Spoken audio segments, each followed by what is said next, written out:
Good morning sir. Good morning. 2011 के अंदर आपने 10th पास किया है, जी सर। राइट? 2013 में 12th किया है पीसीएम के साथ, जी और एलएलबी किया है आपने 2018 के अंदर। तो जी अभी सर। अभी क्या कर रहे हैं आप? सर अभी मैं कंपटीशन की तैयारी कर रहा हूँ, मतलब आरजेएस और जेएलओ। अच्छा, तो आपने एलएलएम भी आपका चल रहा है अभी? जी सर, मैंने जब 2018 में क्लैट के लिए ट्राई किया था, उस टाइम मेरा हो नहीं पाया था, तो उसके बाद फिर मैं कोचिंग लेने चला गया था। जी। तो बीच में मैंने एलएलएम किया नहीं। तो आपकी हॉबीज आपने लिखी है playing cricket and reading poem. जी सर। तो आप बताइए कि क्रिकेट में लिटिल मास्टर किसको कहते हैं? सर क्रिकेट में लिटिल मास्टर मतलब दो खिलाड़ियों को कहा जाता है। पहले सुनील गावस्कर जी को कहा जाता था लिटिल मास्टर, उसके बाद सचिन तेंदुलकर को भी लिटिल मास्टर कहा जाता है। क्या मतलब होता है लिटिल मास्टर का? लिटिल मास्टर का मतलब होता है कि सर जो अपने मतलब क्षेत्र में जो प्रवीण होता है उसको जनरली मास्टर बोला जाता है, कि वो पारंगत है और उनके मतलब कद दोनों का छोटा है, तो इसलिए उनको लिटिल मास्टर बोला जाता है। तो कौन सा क्रिकेटर आपका फेवरेट है? सर मैं विराट कोहली को पसंद करता हूँ।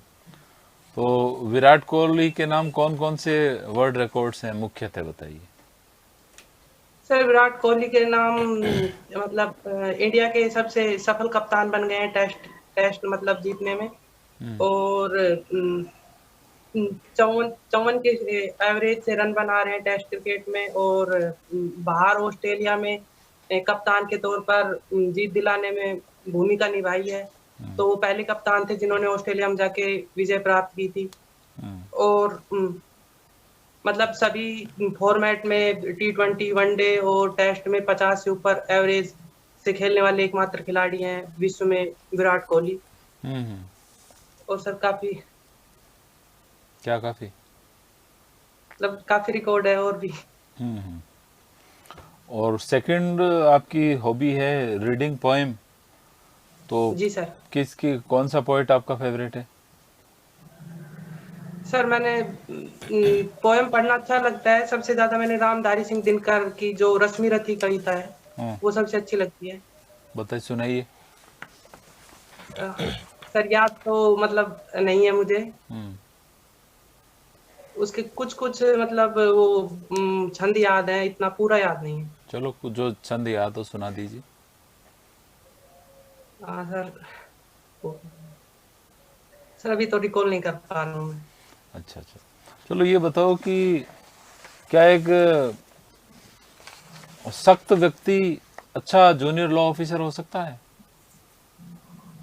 जूनियर लॉ ऑफिसर को सर सख्त होना चाहिए या सॉफ्ट होना चाहिए? सर ये व्यक्ति की प्रकृति पर निर्भर करता है कि वो सख्त है या मतलब नॉर्मल है। मेरा प्रश्न अगर क्या है, व्यक्ति एक जूनियर लॉ ऑफिसर को सख्त होना चाहिए या सॉफ्ट होना चाहिए? व्यक्ति की प्रकृति का नहीं सॉफ्ट पूछा होना मैंने। हैं? सॉफ्ट होना चाहिए सर। सॉफ्ट होना चाहिए? तो क्यों? जी सर, क्यों?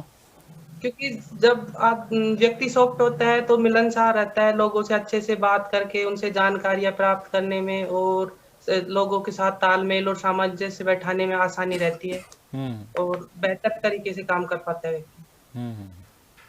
तो जूनियर लॉ ऑफिसर की क्या भूमिका होती है आज के समय में? उसके वो अपने सर पदीय हैसियत के हिसाब से क्या भूमिका रहती है उसकी? जूनियर लॉ ऑफिसर का मुख्य काम सर लॉ के क्षेत्र में रिसर्च करके अपने विभाग को जो लॉ के क्षेत्र में जो नई नई डेवलपमेंट हो रहे हैं उनके बारे में अवगत कराना, और अपने विभाग का कोर्ट में प्रतिनिधित्व करना लॉ लॉ ऑफिसर का मुख्य कार्य होता है। प्रतिनिधित्व करना होता है या कानूनन सलाह देना होता है? कानूनन सलाह देना हो। अच्छा, तो कुछ आपको विषय संबंधी कुछ प्रश्न पूछे। कौन सा विषय आपका फेवरेट है लॉ में? सर संविधान सबसे अच्छा लगता संविधान सबसे बढ़िया लगता है। है। जी सर। तो बताइए आप, अनुच्छेद 368 और अनुच्छेद 13 दोनों में क्या अंतर है?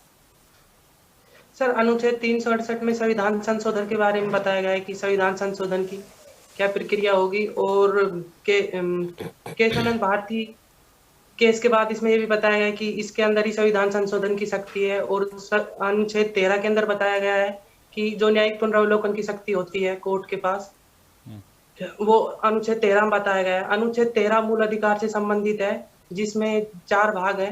पहले भाग में यह है कि ऐसी राज्य ऐसी मतलब कि संविधान से प्रवृत्त होने से पहले जो विधि चली आ रही है तो वो संविधान के विरोध में नहीं होगी, नहीं तो जहां तक वो विरोध में होगी वहां तक उसको समाप्त कर दिया जाएगा। इसी तरह दूसरा भाग है अनुच्छेद 13 का, उसमें बताया गया है कि राज्य ऐसी कोई विधि नहीं बनाएगा जो मूल अधिकारों से असंगत हो, नहीं तो जहां तक वो असंगत होगी, असंगति की मात्रा तक उसको समाप्त मतलब हटा दिया जाएगा। और तीसरे भाग में विधि के बारे में बताया गया है कि विधि के अंतर्गत क्या क्या शामिल है, और प्रवृत्त विधि की परिभाषा बताई गई है कि प्रवृत्त विधि से क्या तात्पर्य है। उसके बाद जो चौथा खंड है उसमें बताया गया है कि जो अनुच्छेद 368 में संविधान संशोधन करके जो विधि बनाई जाएगी वो अनुच्छेद 13 के अंतर्गत विधि नहीं मानी जाएगी। तो सर अनुच्छेद 368 जो है वो संविधान संशोधन से रिलेटेड है। उसमें बताया गया है कि संविधान में जो संसद है अपनी संविधायी शक्तियों का प्रयोग करते हुए संविधान के किसी भी खंड में परिवर्तन, परिवर्धन और निरसन के रूप में संशोधन कर सकती है। और बताया गया है कि संशोधन में किस किस तरीके से किया जाएगा। तो उसमें बेसिकली 2 खंडों मतलब 3 खंडों में बांटा गया है। एक में साधारण बहुमत से किया जा सकता है, एक में विशेष बहुमत, और तीसरा खंड जो है उसमें विशेष बहुमत के साथ साथ आदि विधान मंडलों का अनुमोदन भी आवश्यक होता है। तो जो तीसरा खंड है उसमें बताया गया है कि किन किन विषयों में विधानमंडल का अनुमोदन आवश्यक होगा। तो उसमें 6 से 7 विषय डाले गए हैं, जैसे कि सर्वोच्च न्यायालय के संबंध में, उच्च न्यायालय के संबंध में, या राष्ट्रपति के निर्वाचन के संबंध में। उसके अलावा जो भी विषय होंगे उसमें विशेष बहुमत से यानी संसद के 2/3 बहुमत के साथ संशोधन किया जा सकता है। ठीक है साहब, अब आप बताइए ये डबल जियो पार्टी कंसेप्ट क्या है? सर डबल जियो पार्टी का मतलब होता है कि दोहरा दंड। तो भारतीय संविधान के अनुच्छेद 20 क्लॉज 2 में दोहरे दंड के बारे में बताया गया है कि दोहरे दंड से संरक्षण एक व्यक्ति को दिया जाएगा, यानी कि किसी भी अपराध के लिए एक व्यक्ति को एक बार से अधिक अभियोजित और दंडित नहीं किया जा सकता। ये 20(2) में एक संरक्षण दिया गया है। दंड प्रक्रिया संहिता की कौन सी धारा है और इसकी अपवाद क्या है? सीआरपीसी में सर दंड प्रक्रिया संहिता की धारा 300 के अंतर्गत बताया गया है कि किसी भी व्यक्ति को एक ही अपराध के लिए दोष मुक्त या दोष सिद्ध कर दिया गया है तो उसके ऊपर फिर से मतलब विचारण नहीं चलाया जाएगा। किसी को डिस्चार्ज कर दिया है, सुने सर। मेरी बात, डिस्चार्ज कर दिया है और फिर वापस उसी के लिए क्या उस पर जो है ट्रायल चलेगी उसको? जी सर, जो दंड प्रक्रिया संहिता की धारा 300 उसमें दोष मुक्ति और दोष सिद्धि शब्द का प्रयोग किया गया है, यानी उन्मोचन दोष मुक्ति के पहले की प्रक्रिया होती है, यानी अगर किसी को उन्मोचन किया गया है तो उसके साथ उसको फिर से ट्रायल चलाया जा सकता है। दोनों में क्या बेसिक डिफरेंस क्या है? उन्मोचन में और दोष सिद्धि में क्या अंतर है? सर दोनों में बेसिक डिफरेंस यही है कि उन्मोचन जो होता है वो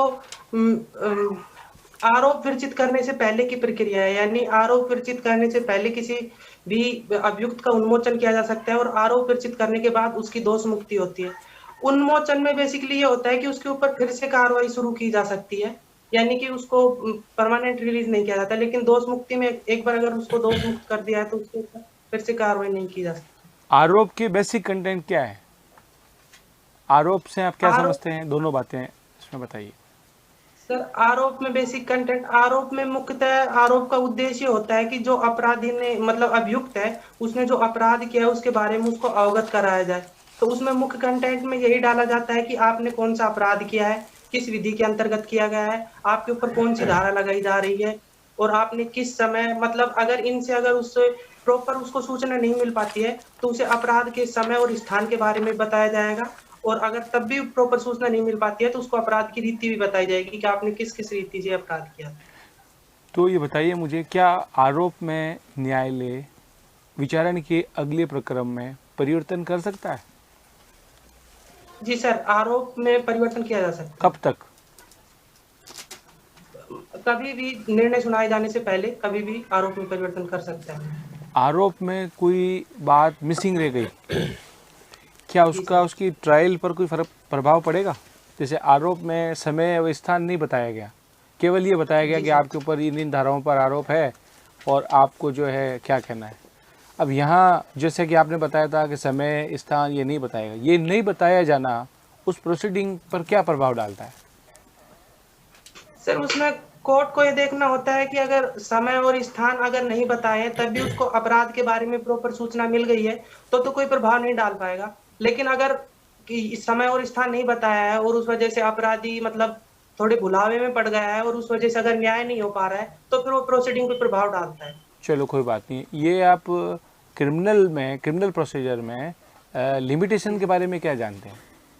कोई परिसीमा है? सर जी सर, क्रिमिनल में बेसिकली जो परिसीमा बताई गई है कि उसमें हम अपराधों को 2-3 भागों में वर्गीकृत कर लेते हैं। यानी जैसे कि अगर जुर्माना से अगर दंडित किया गया है तो वहाँ 6 माह तक आप संज्ञान ले सकते हो और 1 साल तक का अगर दंड मिलता है किसी अपराध में तो वहाँ मैक्सिमम परिसीमा 1 वर्ष होगी और 3 साल तक है तो 3 साल होगी। लेकिन 3 साल से ऊपर का अगर कोई अपराध है तो उसमें कोई परिसीमा लागू नहीं होती। और कोई 2 साल से दंडनीय अपराध है तो क्या परिसीमा होगी? 2 साल से दंडनीय अपराध है तो 3 साल तक की परिसीमा होगी सर। ठीक है। चलिए, कुछ बातें आपने साझा की सर के साथ में। क्रिकेट के आप शौकीन हैं खेलने मिलने के, और आपने लिटिल मास्टर के जवाब में दिया था कि सचिन तेंदुलकर भी हैं और एक और नाम भी आपने बताया, सुनील गावस्कर का। सुनील लिटिल मास्टर और मास्टर ब्लास्टर दोनों उपाधि सेम ही है क्या अलग अलग है? सर, लिटिल मास्टर और मास्टर ब्लास्टर ये दोनों उपाधि सचिन तेंदुलकर के जी के साथ जुड़ी हुई है, लेकिन जो लिटिल मास्टर है वो सुनील गावस्कर जी को कहा जाता है और सचिन ऐसा तो तेंदुलकर नहीं है कि सचिन तेंदुलकर को मास्टर ब्लास्टर कहा जाता है और सुनील गावस्कर को लिटिल मास्टर कहा जाता है? ऐसा तो नहीं है सर? जहाँ तक मुझे ज्ञान है तो दोनों को लिटिल मास्टर और मास्टर ब्लास्टर कहा जाता है।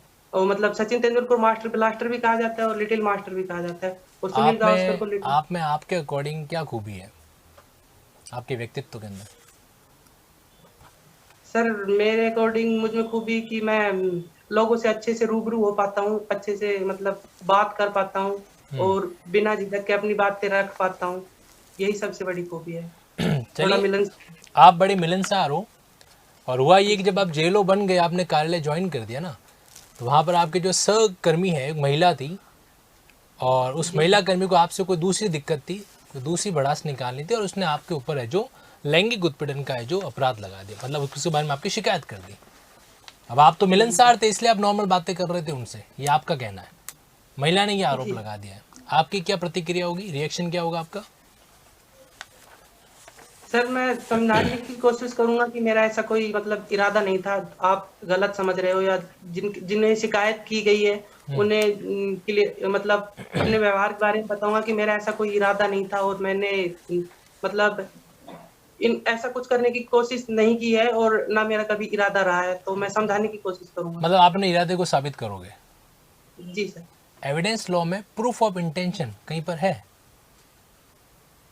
सर आशय को साबित तो नहीं किया जा सकता, क्योंकि एक उक्ति है कि आशय का तो मतलब आदमी के आशय का और उसकी पाचन क्रिया का तो पता मतलब शैतान भी नहीं चला सकता है, तो आशय के बारे में प्रूफ तो नहीं दिया जा सकता, लेकिन सुसंगत परिस्थितियों से दर्शाया जा सकता है कि हाँ उसका आशय था या नहीं था। जैसे जैसे परिस्थितियों के बारे में, जैसे व्यक्ति का व्यवहार और किस तरह से वो बातचीत कर रहा था, या उसने मतलब जो संकेत वगैरह गेस्चर वगैरह कुछ किए हो, या उसकी प्रतिक्रिया उसके प्रति कैसी थी, गुड कैरेक्टर बैड कैरेक्टर, इसके संबंध में एविडेंस में कुछ नियम है, कुछ प्रावधान है ना? मेरे ख्याल से आपका इशारा उनकी तरफ है। कौन से प्रावधान है वो?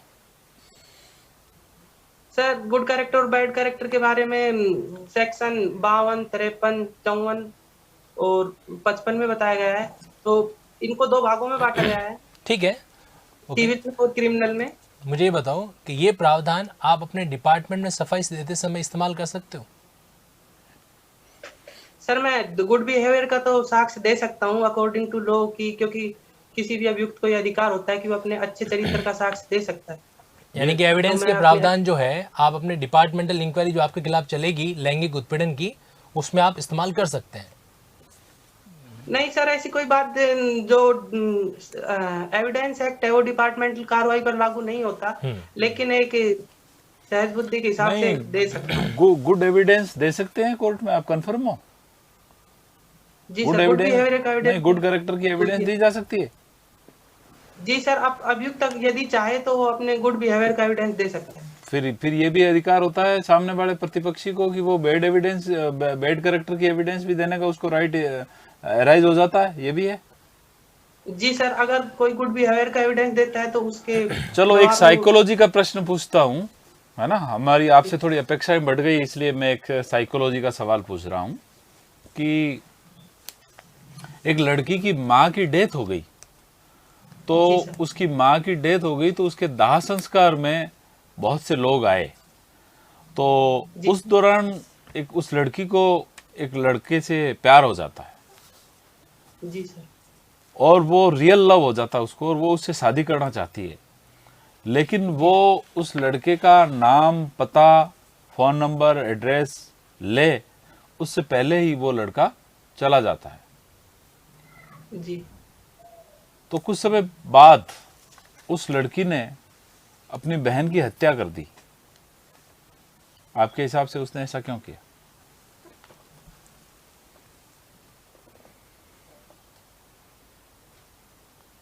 या तो उसको शक हो सकता है कि इसका मतलब उस लड़के के साथ कोई अफेयर है, या ये हो सकता है कि वो जानती हो कि इसने मतलब अगर उनके बीच अगर कोई वो बातचीत हुई हो तो उस बहन ने देख लिया हो, उस वजह से उसकी डेथ कर सकती है, मतलब मार सकती है। और कोई पॉसिबिलिटी? लॉजिकल पॉसिबिलिटी, ये तो संदेह वाली बात है। लॉजिकल पॉसिबिलिटी क्या है? लॉजिकल पॉसिबिलिटी तो सर कुछ नहीं है। चलो ये बताइए, नहीं प्लीज। 497 जी आईपीसी में जो सेक्शन है इसके बारे में बताइए, इसकी संवैधानिकता के बारे में बताइए, और ये जो हटा दिया गया है ये क्या सही किया गया है? आपका क्या लॉजिक है इसके पीछे, या नहीं हटाना चाहिए था? सर, जो 497 है जारता के बारे में बताता है कि मतलब एक औरत है जो किसी अपनी शादीशुदा जिंदगी के अलावा किसी व्यक्ति के साथ संबंध रखती है तो उसको जारता बोला जाता है। तो अब जो लेटेस्ट केस आया था, माननीय सर्वोच्च न्यायालय ने Joseph Shine versus Union of India के केस में इसको असंवैधानिक किया है, और उसके पीछे जो तर्क दिया गया था, तो जो माननीय न्यायाधीश जो चंद्रचूड़ जी थे, उन्होंने कहा था कि आदमी अपनी औरत का स्वामी नहीं हो सकता है, यानी कि अगर वो कोई अपराध कर रही है और अगर उसमें उसके पति की सहमति है तो वो अपराध नहीं होगा, लेकिन अगर उसकी सहमति नहीं है तो वो अपराध हो जाएगा। तो एक आदमी की इच्छा पर अपराध को नहीं होना चाहिए। अगर ये अपराध है तो उसमें सहमति वाला कॉन्सेप्ट ना डाले कि पति की सहमति हो तब तो अपराध होगा, ना हो तो नहीं होगा।